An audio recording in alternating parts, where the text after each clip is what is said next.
Le cours de l'histoire. Xavier Mauduit. Sahel colonial, histoire de contact, histoire de conquête, empire, royaume, chefs tribaux. Comment s'organisait le Sahel avant l'arrivée du colonisateur?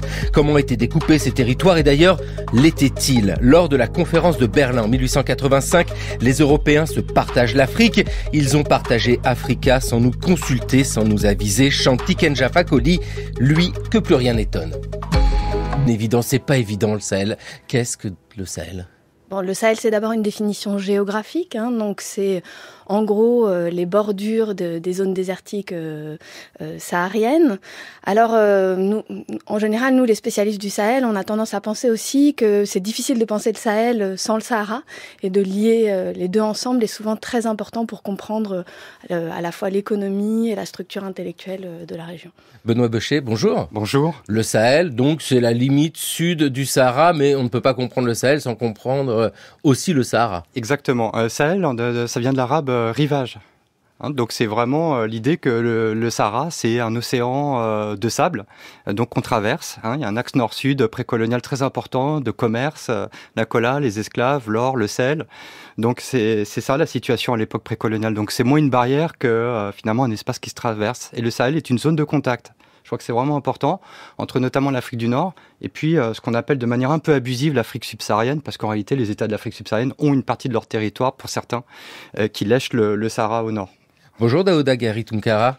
Bonjour. Alors le Sahel ne peut pas se comprendre sans le Sahara, mais le Sahel ne peut pas se comprendre sans tout ce qu'il y a au sud, c'est-à-dire tous ces États. On va dire que le Sahel n'existe pas en tant que tel, mais comme la plupart des régions du monde, il faut changer sans cesse d'échelle pour comprendre ces territoires.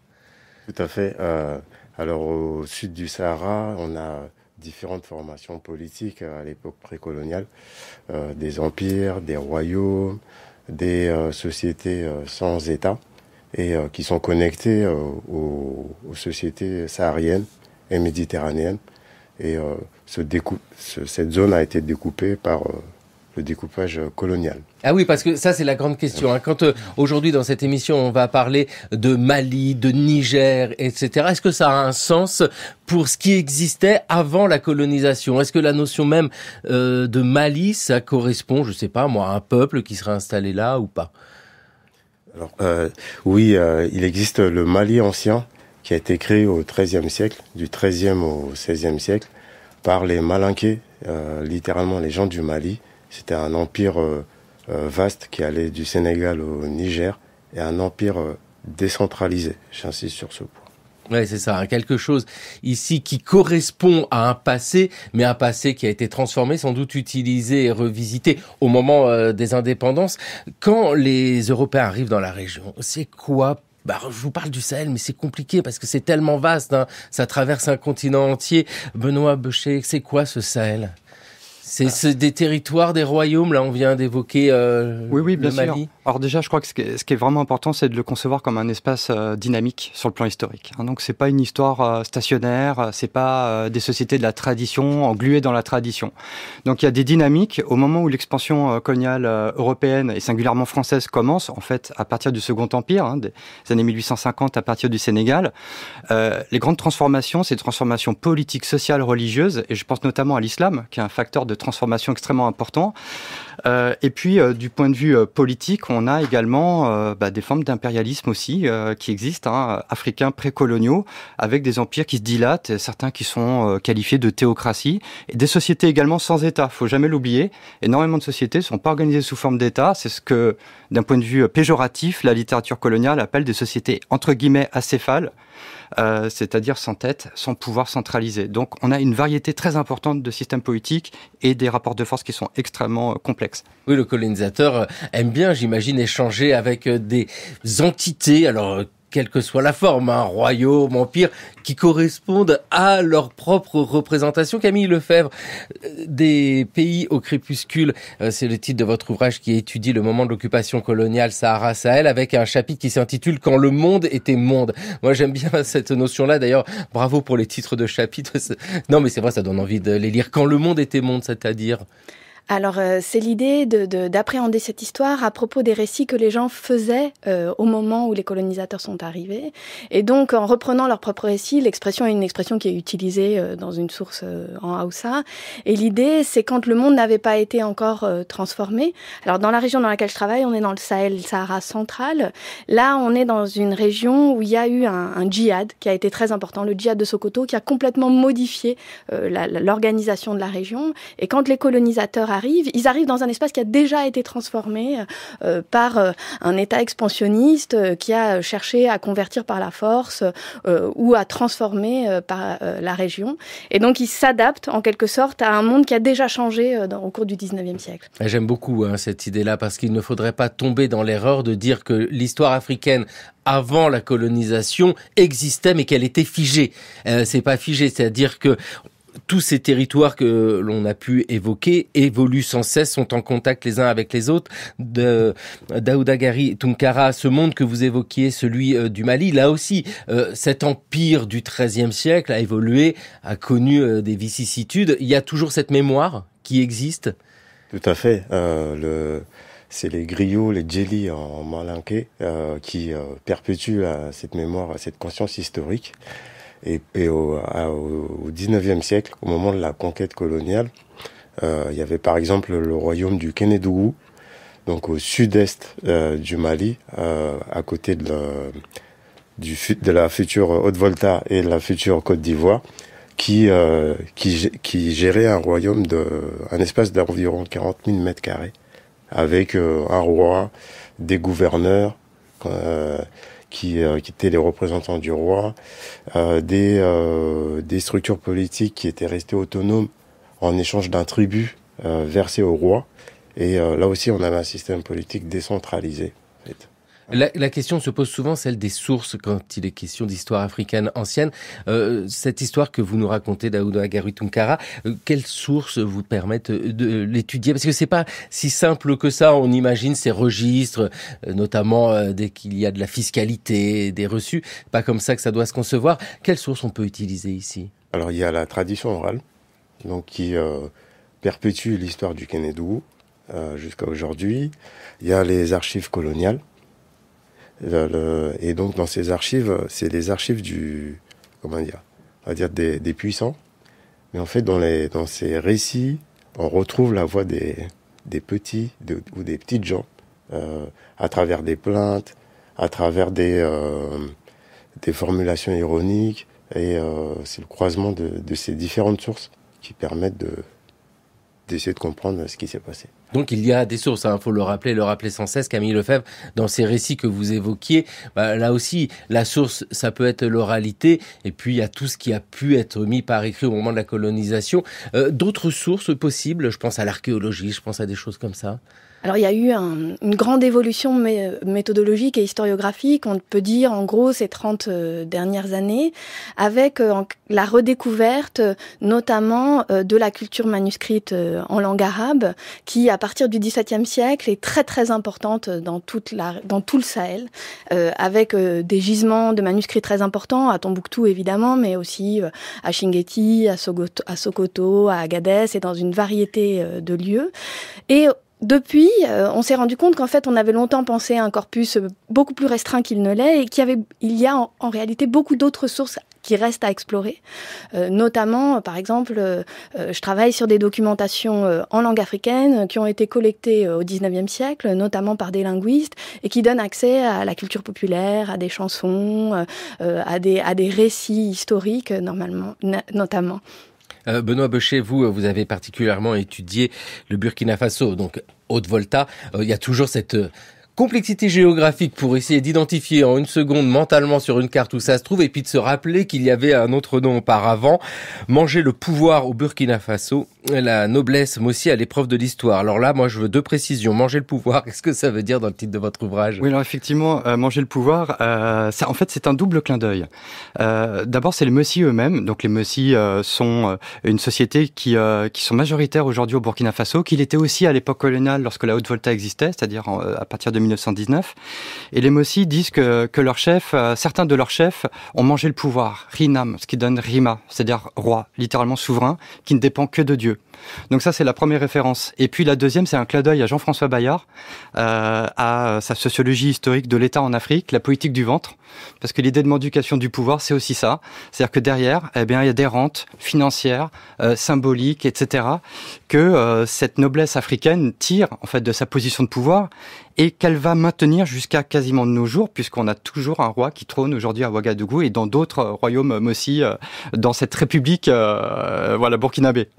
Mais on trouve la même expression à Haoussa aussi, et j'imagine peut-être aussi dans les langues que tu connais, Daouda. Hein, on mange aussi le pouvoir en Haoussa et en Kanuri notamment. Tout à fait. Et je précise que la colonisation, c'était pas les conquérants contre les résistants. Et dans les familles puissantes sur place, aristocratiques ou nobles, il y a beaucoup de familles qui ont essayé de tirer profit de la nouvelle donne coloniale et pour manger justement le pouvoir et manger les possibilités, manger à partir des possibilités offertes par le système colonial. Oui, parce que ça, c'est une question fondamentale qu'on n'a pas dit encore. C'est des sociétés très hiérarchisées, avec des hiérarchies sociales extrêmement fortes, et ça joue sur comment la colonisation va se jouer. Oui, parce que ce que vous venez d'évoquer là, c'est au cœur de toute cette réflexion. Hein. Ce sont ces élites qui étaient présentes et on a un panorama qui n'est pas possible de détailler, c'est extrêmement complexe, mais comment ces élites-là vont agir avec le colonisateur. Et dans ce monde, il y a les entités, les royaumes, etc., il y a les peuples aussi. Si loin que je remonte dans la mémoire de nos ancêtres, on ne vit jamais guerrier te surpassant.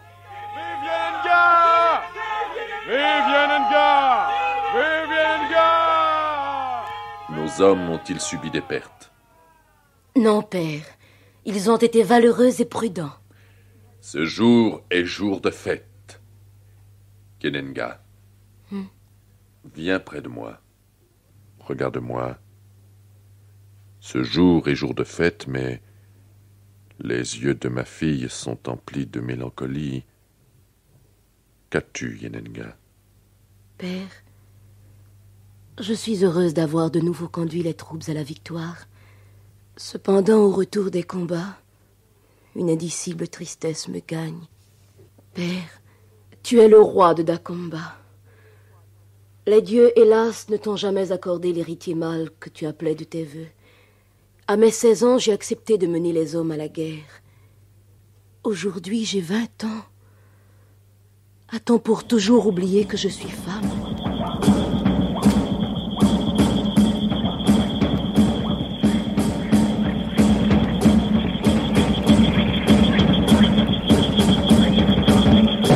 L'origine du peuple Mossi, émission Terre de légende en 1964. Je vous voyais là, tous les trois, vous regardez avec...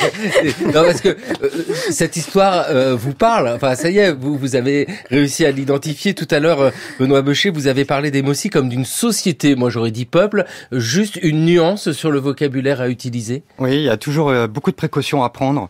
Alors, vous savez que, par exemple, le terme d'ethnie a été déconstruit dans les années 80-90. Donc, c'est quelque chose... un outil conceptuel qu'on prend avec beaucoup de pincettes parce que il s'est substitué de manière un peu malicieuse parfois au mot race. Et donc il y a cette difficulté-là. Et puis l'autre point, peuple, là aussi ça renvoie quand même à une histoire assez occidentale, celle des États-nations. Donc c'est parfois un peu compliqué de l'utiliser comme ça sans précaution.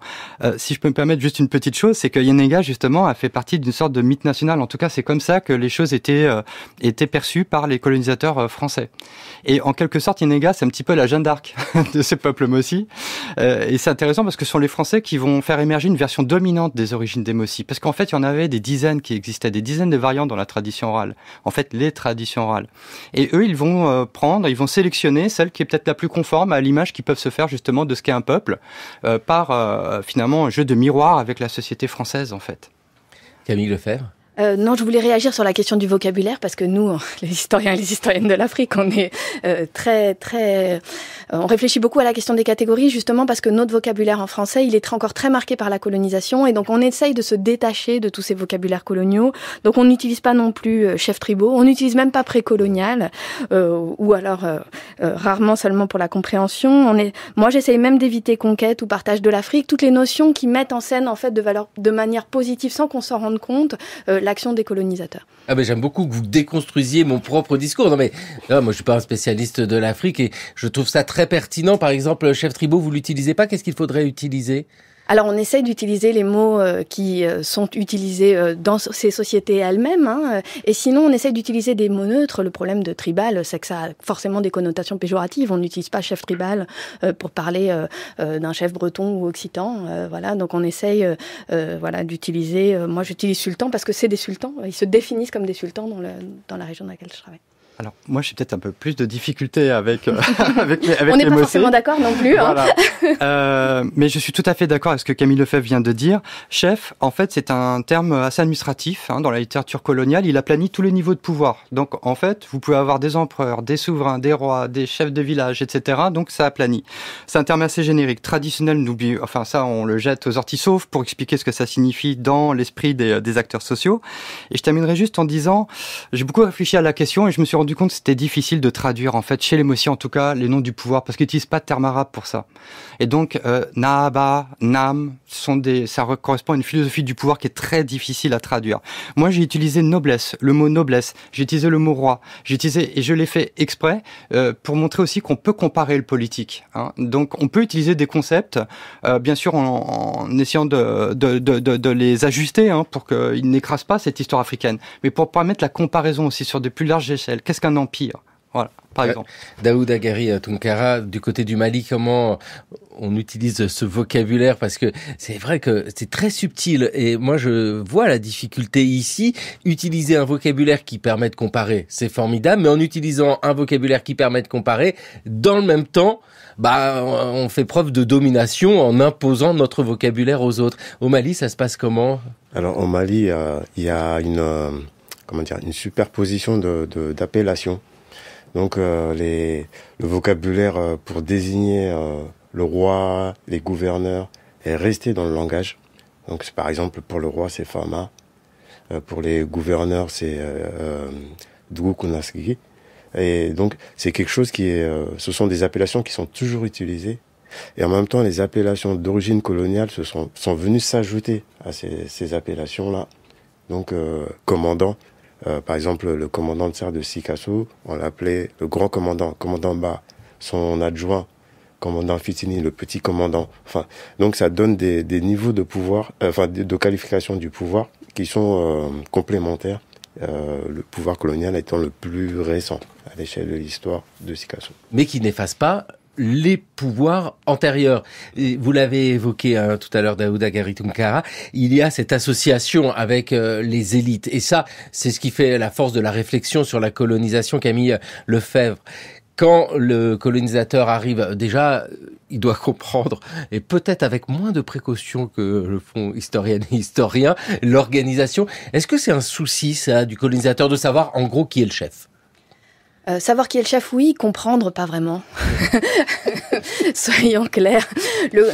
Souvent, malheureusement, les colonisateurs s'intéressent assez peu à ces sociétés et ont tendance à essayer de les comprendre par rapport à ce qu'ils ont déjà connu avant.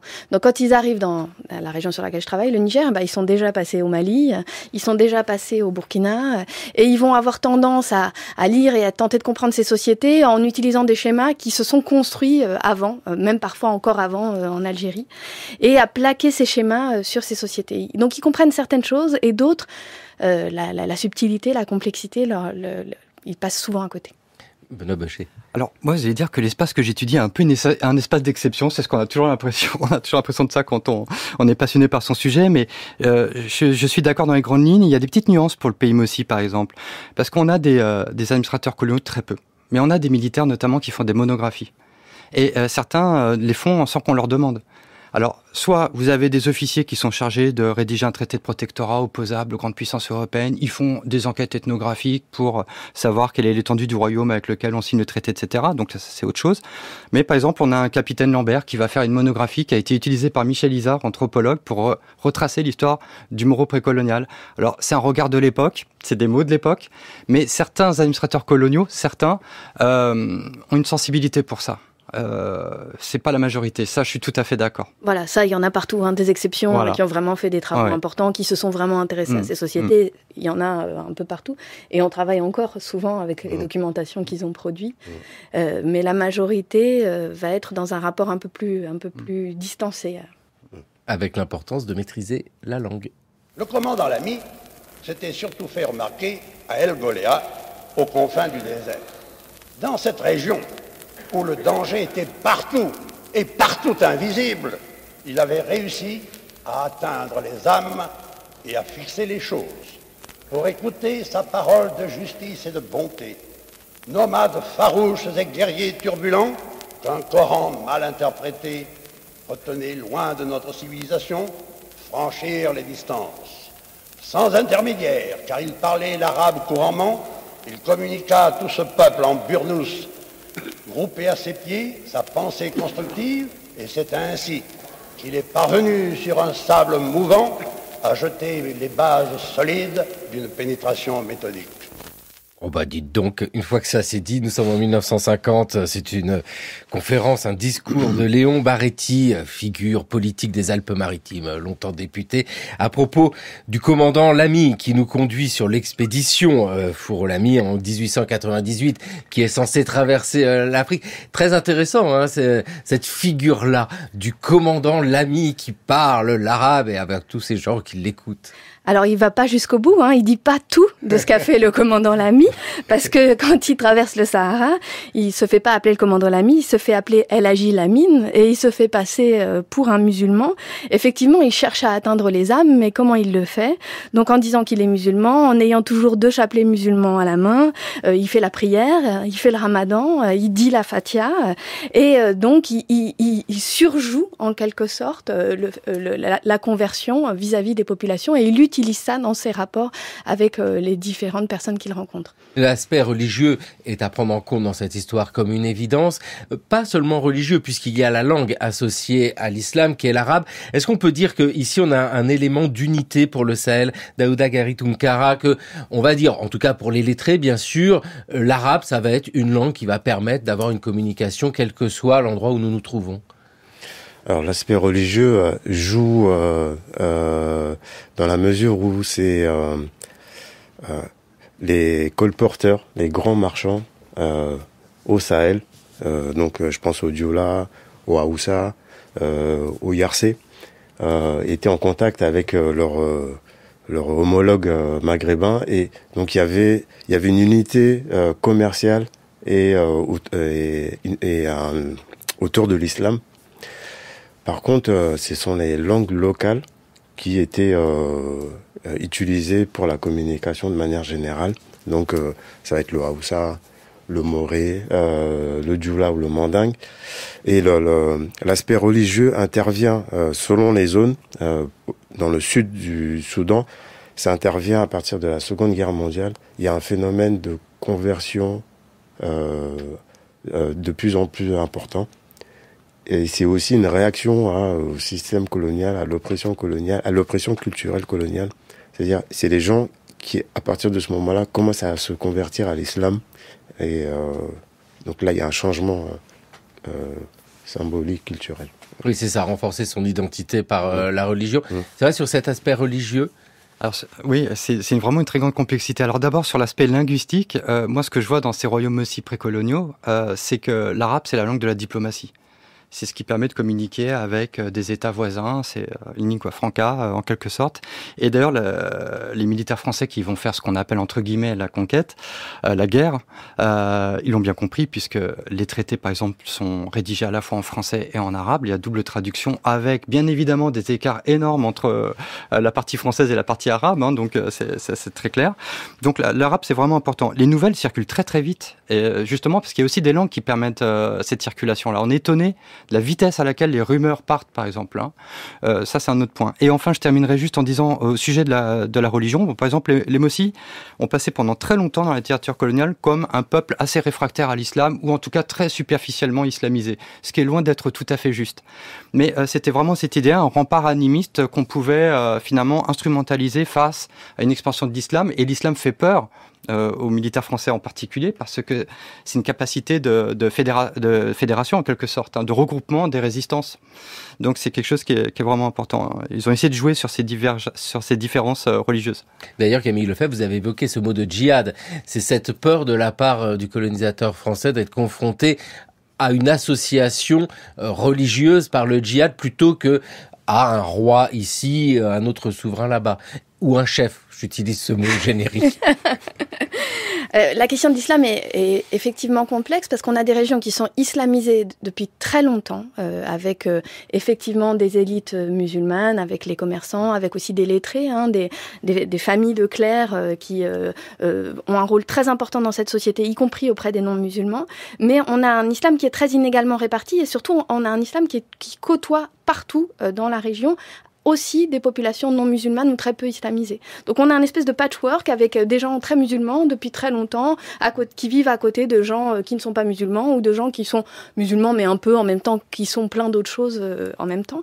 Et ça, c'est quelque chose qui est aussi compliqué à saisir pour les colonisateurs, qui voient soit les gens sont soit musulmans, soit pas musulmans. Et dans cette région, c'est plus compliqué. Donc ils inventent tout un tas de vocabulaire. Donc et on disait dans le document oral le Coran mal interprété, où ils disent qu'ils sont superficiellement musulmans. C'est parce qu'ils ont du mal à saisir ce rapport à la religion complexe. Et puis voilà, donc ils ont aussi un rapport ambivalent à l'islam, c'est-à-dire qu'à la fois ils préfèrent traiter avec des musulmans parce qu'ils ont l'impression que c'est des gens qui parlent comme nous, voilà, on peut leur parler avec des textes écrits, c'est facile de communiquer avec eux, on peut faire confiance à leurs paroles, c'est tout le type de discours qu'ils utilisent, et en même temps ils ont toujours peur du fanatisme, l'obsession du fanatisme musulman va être dès le début de la colonisation une des obsessions françaises. Benoît Beuchet. Et pour compléter justement ce que dit Camille Lefebvre, il y a aussi un tournant du côté français. Pendant un certain temps, on avait quelques officiers et administrateurs civils qui pensaient que finalement mieux valait que les Africains soient musulmans, parce que c'était déjà un pas franchi sur la voie de la civilisation. Ce serait moins difficile ensuite d'arriver jusqu'à la civilisation soi-disant la plus avancée, c'est-à-dire française en l'occurrence. Et puis, donc il y a une expérience algérienne aussi qui est importante, avec les bureaux arabes qui ont été constitués dès les années 1830, etc., etc. Faut jamais oublier ça, c'est la matrice algérienne, elle est très importante pour comprendre la suite. Mais il y a aussi un retournement qui va se faire avec deux massacres qui vont être très connus en France, la presse populaire va s'en emparer. C'est le massacre de la mission Flatters en 1881 et le massacre en 1905 de Kopolani. Et alors là, c'est vraiment l'idée un peu plus répandue que l'islam, c'est le fanatisme. L'islam, c'est dangereux. Et on parle d'islamisme à l'époque. On dit islamisme. On ne dit pas l'islam tout court d'ailleurs. Oui, c'est ça. C'est aussi lié à une forme de méconnaissance. L'islam que connaît le colonisateur, c'est celui de l'Algérie, qui n'est pas exactement le même. Lié à une société différente. Daouda Ghairi Tounkara, sur cette peur de l'islam. Mais alors, dans le cas du Mali, et je reprends ce que disait Camille Lefebvre, on peut pas tout comparer. L'islam n'est pas le même partout, par le moment où il est arrivé, et puis par son empreinte dans la société. Tout à fait. Pour aller dans le sens de ce que disait Camille, les populations de Tombouctou au nord sont islamisées depuis très longtemps.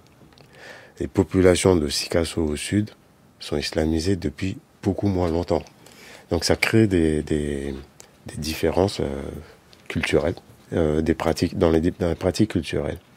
Et l'autre chose que je voulais ajouter aussi, c'est que le pouvoir colonial se présente comme un pouvoir puissant, dominateur, et c'est un pouvoir qui est aussi hanté par la subversion, qui n'est pas sûr de sa force.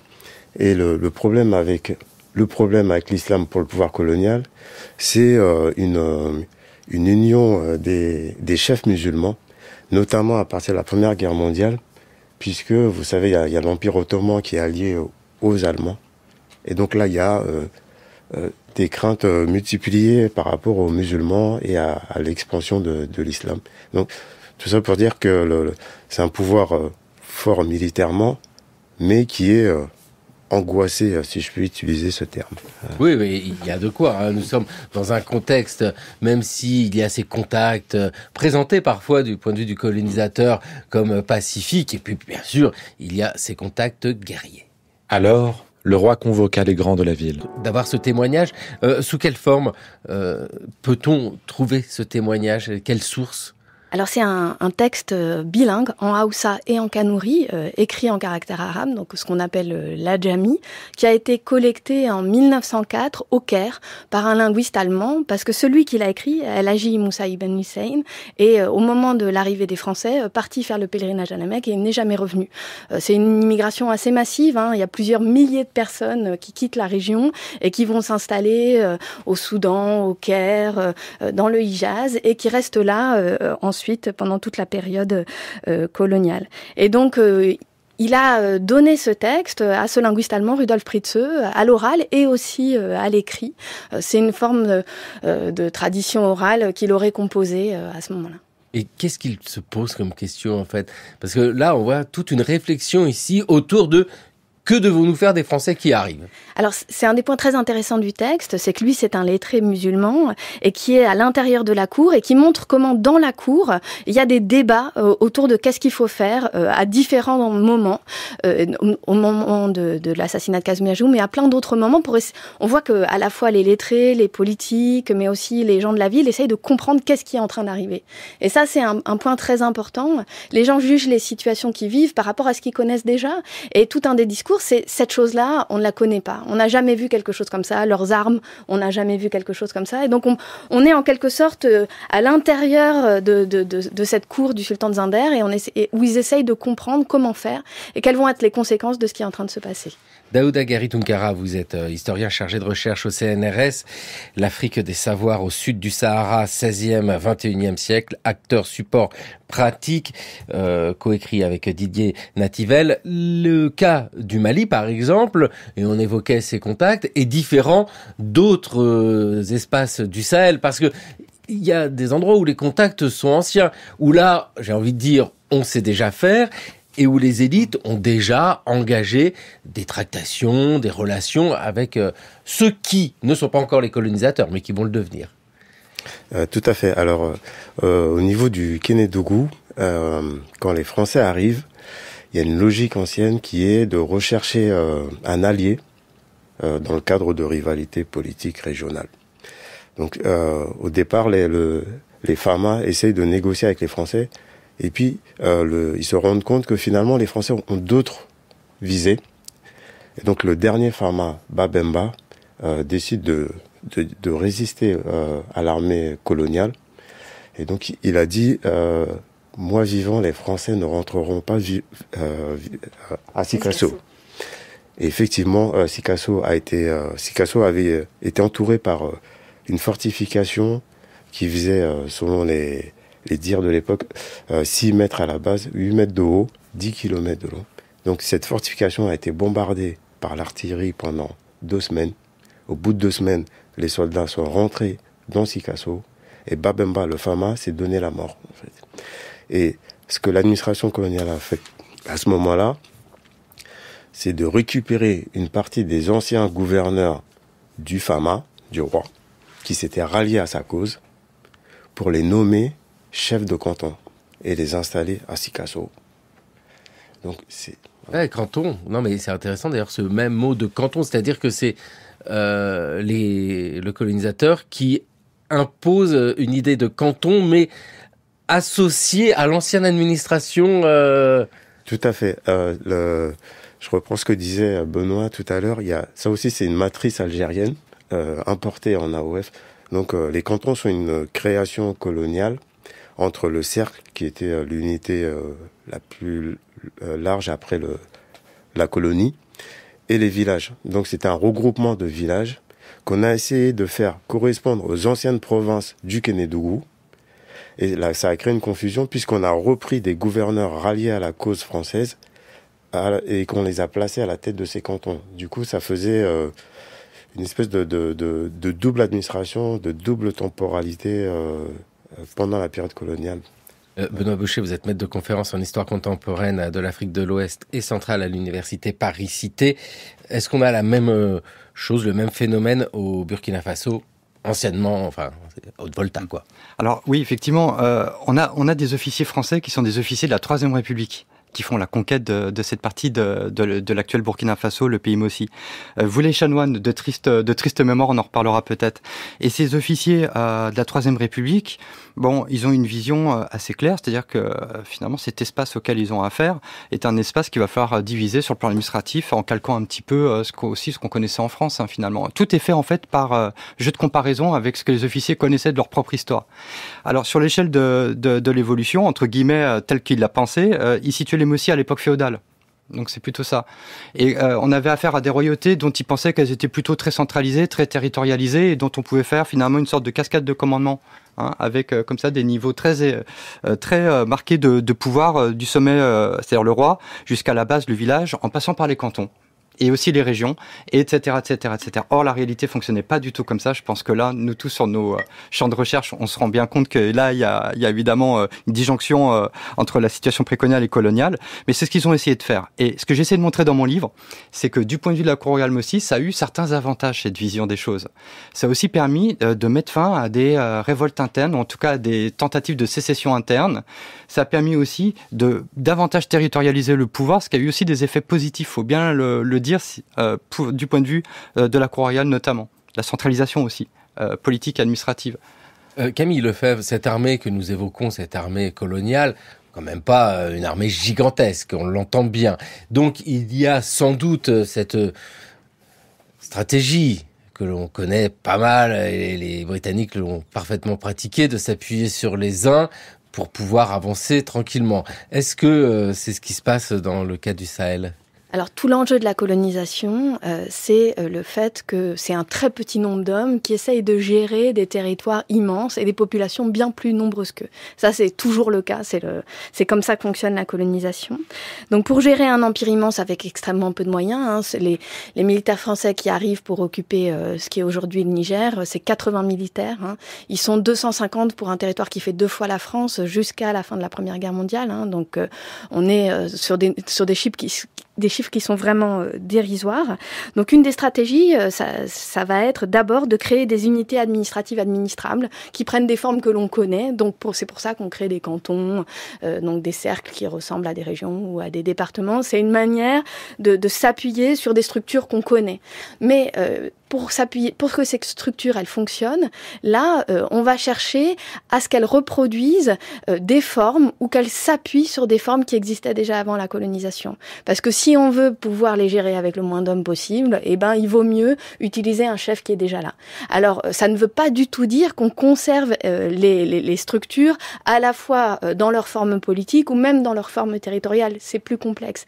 Mais on va par exemple garder la structure et couper la tête. Effectivement, prendre ceux qui étaient des gouverneurs pour devenir le chef, ou alors revoir la structure d'une manière qui va être territoriale, d'une manière qui va être plus pratique, mais on va quand même toujours s'appuyer sur des formes politiques qui existent, et donc il va falloir une alliance avec les souverains locaux à leurs différents niveaux, que ce soit des chefs de village ou des sultans, et donc c'est comme ça que la colonisation va prendre pied. Benoît Baucher. Oui, il y a à la fois un aspect technique, effectivement, et puis il y a aussi des mythes. Il y a des mythes qui se constituent, qui se créent. C'est quelque chose qui m'est venu à l'esprit lorsque j'étais enseignant dans le secondaire. Pour tenir une classe, notamment pendant un examen, un devoir, vaut mieux leur tourner le dos plutôt que d'être devant, parce qu'ils ne savent jamais si on les regarde ou pas. Ah, vous êtes au fond de la classe. Voilà, au fond de la classe, et on circule dans tous les... Et à l'époque, je rédigeais ma thèse, je me suis dit, mais bon sang, mais c'est bien sûr. C'est comme ça que j'ai compris aussi les sources. Quand on a effectivement un administrateur militaire à la fin du 19e siècle pour 100 000 habitants, comment on fait ? On fait croire qu'on peut être présent partout. Partout. À tout moment, on peut frapper. À tout moment, on peut arriver. Et c'est cette crainte-là, ce que j'ai appelé le mythe de l'ubiquité. C'est ce mythe-là aussi qui permet de faire tenir l'administration coloniale. Sinon, elle serait absolument inefficace. Enfin, il y a aussi la violence. Hein. Bien entendu. Non, mais bien entendu. C'est important de le rappeler. Hein. On a parlé de vous les chanoines. Je veux dire, ce qui permet aussi d'occuper le Niger, c'est parce qu'il y a eu cette mission qui a massacré de manière arbitraire des villages entiers, des populations de villages entières de manière indifférenciée. Ce trauma-là, cette violence-là, elle permet ensuite que dès que les gens voient quelqu'un en uniforme, dès que les gens voient un blanc ou un tirailleur, ils ont tellement peur qu'ils n'osent plus agir. Et puis le fait de s'associer les élites aussi, ce qui permet d'avoir comme une légitimité en tant que colon parce que on est proche des élites. D'ailleurs, ces élites-là, comment on peut percevoir qu'elles se sont associées? Alors, au-delà simplement d'obtenir une responsabilité ou un poste, comment on peut voir le fait d'ailleurs de se maintenir tout simplement Daouda Gari Tunkara, que certaines familles sont bien présentes parce qu'elles peuvent bénéficier et pourquoi pas de passe-droit, de choses comme ça? Tout à fait. Alors, pour reprendre le cas du Kénédougou qui a donné le cercle de Sikasso, entre autres, les chefs de canton, certains chefs de canton étaient à la fois chefs de quartier. Et donc, ça faisait que, par exemple, pour le canton de Kaboïla, il y avait un quartier à Sikasso qui s'appelait Kaboïla, et il y avait 104 villages qui étaient rattachés au canton. Et donc, le chef de canton, il avait des avantages. C'était lui qui était chargé de collecter l'impôt des administrés. Et il percevait un pourcentage sur ces impôts. C'était lui qui s'occupait de recruter les travailleurs pour le travail forcé, qui recrutait les militaires. Il avait des indemnités. C'était lui aussi qui s'occupait de l'état civil. Donc, ce sont ces représentants qui pouvaient attester de l'identité d'un individu auprès du pouvoir colonial. Et donc ça a créé un pouvoir renforcé auprès des chefs de canton, surtout, et c'est mon dernier point, avant la conquête, ces chefs étaient dans leur province. Là, ils sont à Sikasso, donc ça centralise le pouvoir, ça centralise les ressources, ça centralise aussi la contrainte.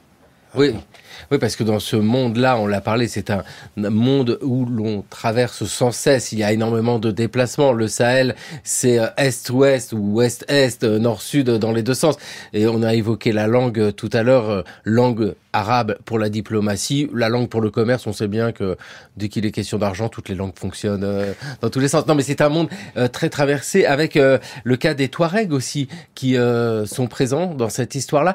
Dans ces oppositions, Camille Lefebvre, que les Français ont pu rencontrer dans le processus de colonisation, qu'est-ce qui a été le plus difficile? C'est de réussir à faire croire d'une force militaire considérable pour pouvoir avancer, ou de créer des associations parfois fragiles, subtiles, mais on le voit bien, hein, je ne veux pas dire que ce sont des héros, ces colonisateurs. On a parlé du commandant Lamy, il y a un côté aventure ici.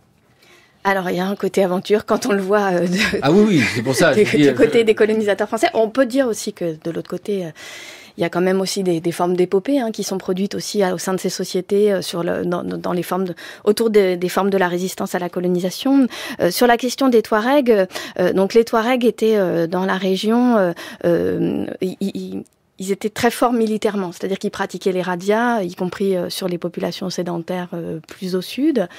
Dans certaines régions, ils vivaient aussi avec elles, notamment dans ce qui est le Niger aujourd'hui, avec des formes d'intermariage qui existaient aussi. Mais ce qui va être comme en quelque sorte un choc énorme pour, en particulier, les Touaregs nobles guerriers, ça va être que les techniques de guerre qu'ils utilisent ne fonctionnent pas contre les militaires français. Parce qu'ils arrivent, donc ils font des radias, ils arrivent à chameau et ils foncent sur les villages et ils prennent tous les biens et les populations pour les emmener en esclavage. Mais quand ils font ça avec en face des tirailleurs et leurs officiers français qui font des feux de salve avec des fusils à 2 coups, tout d'un coup, il y a des centaines de chameaux et de personnes qui tombent et qui meurent, et ça va les stupéfier. Et il va y avoir tout un moment où, après 2 ou 3 combats de cette nature-là, les Touaregs vont décider d'une politique attentiste, les nobles guerriers Touaregs, et ils vont choisir d'attendre d'être assez forts militairement et d'avoir notamment les mêmes types de fusils pour pouvoir rentrer en guerre de nouveau avec les Français.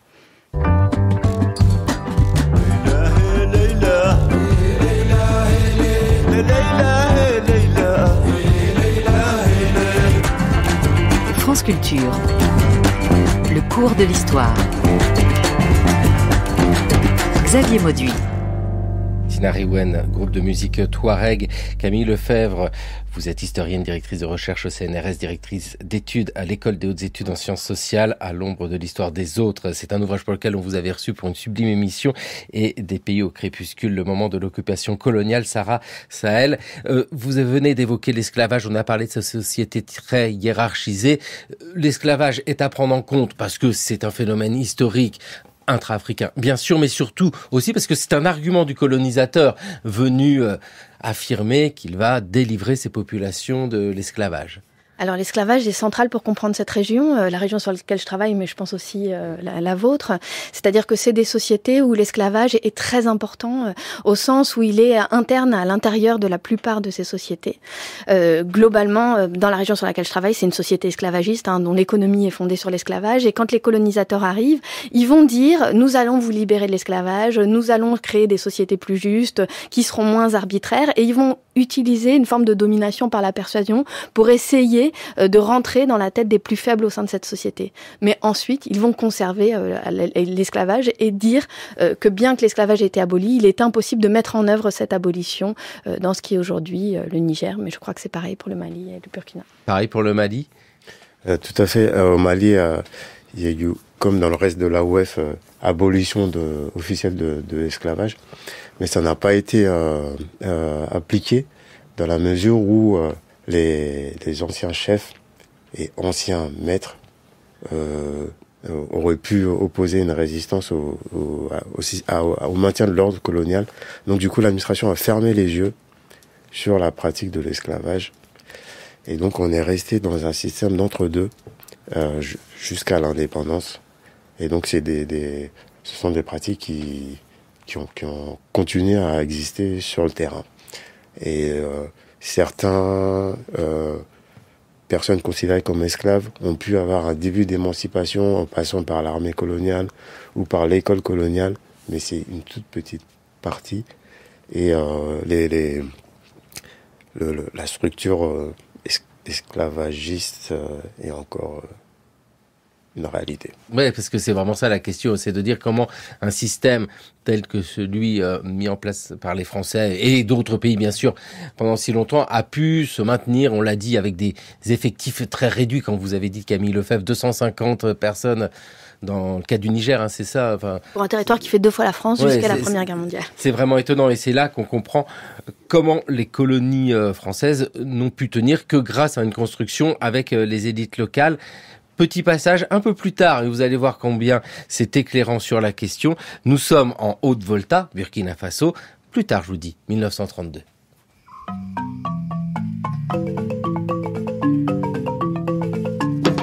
Les raisons qui naguère ont poussé le gouvernement français à créer la colonie de la Haute-Volta en 1919 s'avèrent plus impérieuses aujourd'hui que jamais, à l'heure où l'indigène, tiré de sa barbarie, ne demande qu'à suivre le chemin du progrès tracé par la nation protectrice.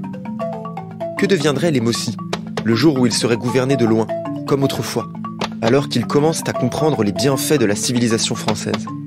Nous sommes enclins à penser que le peuple Mossi, grand réservoir d'hommes, deviendrait simplement le grenier de réserve, dans lequel les entreprises privées viendraient puiser le capital humain, sans lui assurer aucune compensation.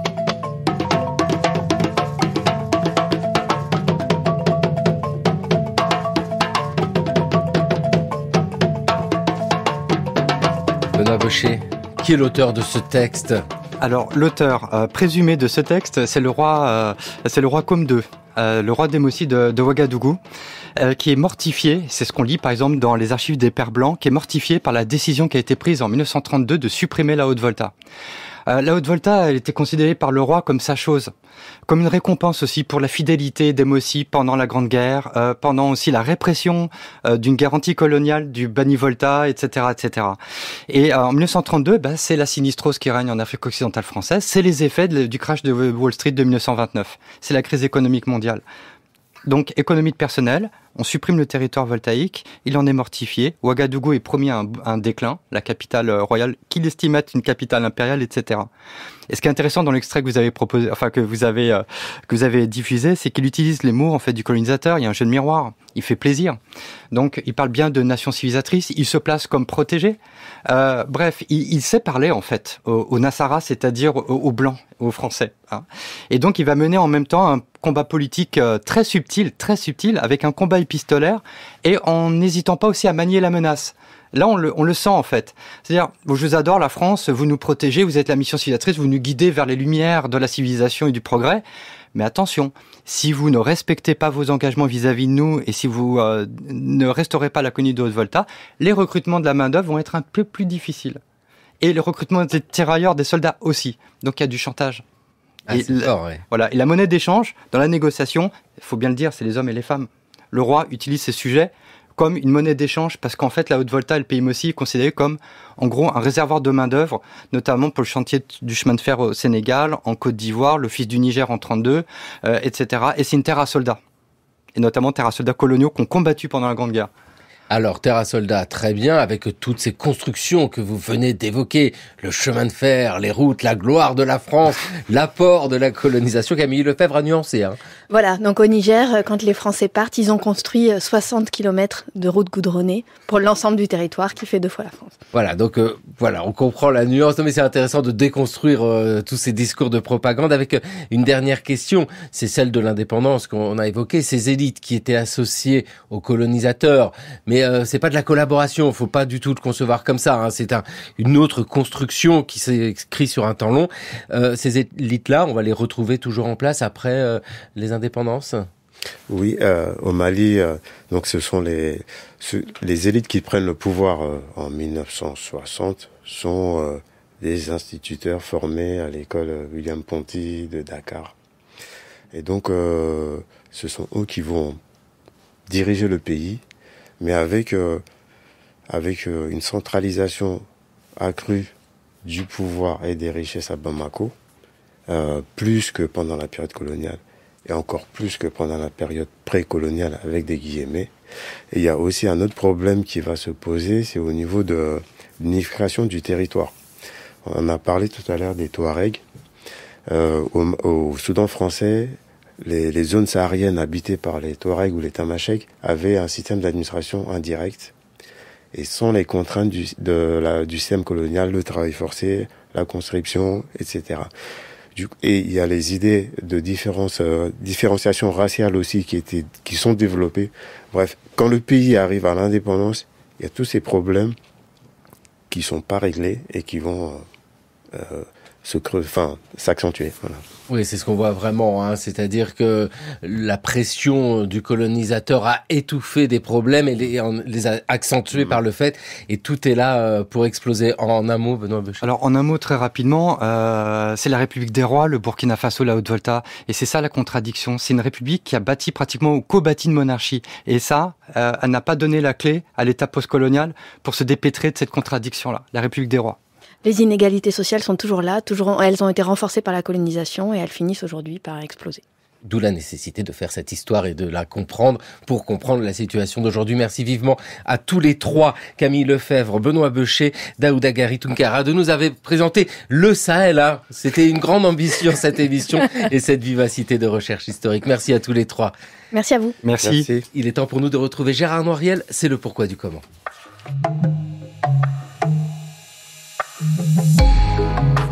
Pourquoi, depuis le Moyen-Âge, les jeux floraux ont-ils été un enjeu à la fois culturel et politique ? L'Académie des Jeux floraux est l'une des plus prestigieuses institutions culturelles de notre pays. Parmi ses membres figurent d'éminentes personnalités, dont 3 prix Nobel, 4 cardinaux et de nombreux académiciens. Pour la recherche historique, l'intérêt de cette institution tient d'abord à son ancienneté. Elle fut fondée à Toulouse en 1323 par plusieurs poètes qui se réunirent pour former ce qu'on appela le Consistori del Gai Saber, ou Consistoire du Gai Savoir. Le modèle était celui des Jeux floraux célébrés à Rome en l'honneur de la déesse Flore. Surnommés les mainteneurs, ces poètes organisèrent un concours littéraire en langue d'oc qui récompensait chaque année l'œuvre d'un troubadour en lui remettant une violette dorée, alors fin.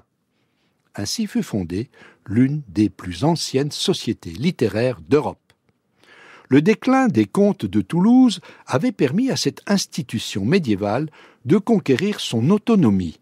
Mais très vite, les magistrats de la ville, qu'on appelait les capitouls, voulurent la régenter. Pendant des siècles, des conflits incessants opposèrent les mainteneurs et les capitouls pour le contrôle de l'institution. C'est un exemple précoce permettant de mieux comprendre comment des intellectuels peuvent mobiliser leur capital culturel pour combattre efficacement le pouvoir politique. En 1513, un nouveau différend ayant opposé les capitouls aux mainteneurs, ces derniers décidèrent de prendre leur indépendance. Ils changèrent le nom de leur institution et se placèrent sous le patronage d'une bienfaitrice nommée Clémence Isaure. Celle-ci n'ayant jamais existé, ils lui inventèrent un passé, en créant des archives de toutes pièces pour affirmer qu'elle avait légué tous ses biens à la ville à condition que les Jeux floraux y soient organisés chaque année. À Toulouse, la statue de Clémence Isaure, qui trône sur une fontaine, place de la Concorde, est l'une des traces qui subsistent aujourd'hui de cette stratégie mémorielle. Un autre intérêt que présente l'histoire des Jeux floraux pour la recherche historique concerne le processus de francisation de l'institution. Alors qu'au départ, le consistoire d'El Gaïsaber ne récompensait que des poésies écrites en occitan, en 1513, pour la première fois, une ballade en langue française reçut la violette d'or. Mais le basculement décisif ne se produisit qu'en 1694, lorsque la Compagnie des Jeux floraux est devenue l'Académie des Jeux floraux, nom qu'elle a gardé jusqu'aujourd'hui. L'institution toulousaine, qui avait beaucoup perdu de son dynamisme, fut alors réhabilitée grâce à Simon de la Loubière, un poète né à Toulouse qui servit Louis XIV comme diplomate avant d'être élu membre de l'Académie française. En 1694, Louis XIV édicta les nouveaux statuts de l'institution.